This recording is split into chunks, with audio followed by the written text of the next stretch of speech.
should you spend your time practicing the kettlebell snatch? It's individual. It's up to you, my friend. Make sure the prereqs make sense to you. Make sure you know how to hold tension, and then choose where you want to start. Maybe you want to start with a high pull. Maybe you want to start with a downcast. Maybe you want to just snatch the thing up and see how it goes. None of these are a wrong choice. What I say when people are learning something new, I would say dedicate maybe 5 to 7 minutes of your practice, maybe at the beginning of your training session to your snatch practice, and then move on.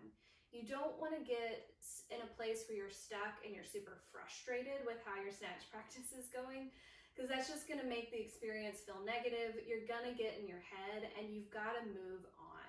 Once you get to this point where you're overthinking every single step, your training time is just not productive anymore, and it's time to move on. You can come back the next day or the next day with a mind that's a little more fresh and not judging of your movement, and it will feel better, okay? So just kind of pay attention to where your mind is at as you're practicing the snatch.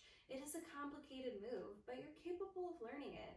Let's be smart with how we approach our training, okay?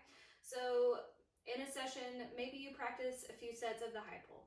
Maybe you practice, and by a few sets, I mean maybe 3. And then maybe you practice a few sets of the downcast, like 2 to 3 sets of 5 on each arm. And then you practice 2 to 3 sets of 5 on the snatch up, okay? You could practice all 3, or you could practice just 1 in a session, okay? Once the different pieces make sense, then we can piece it together and do the snatch up and the snatch down together.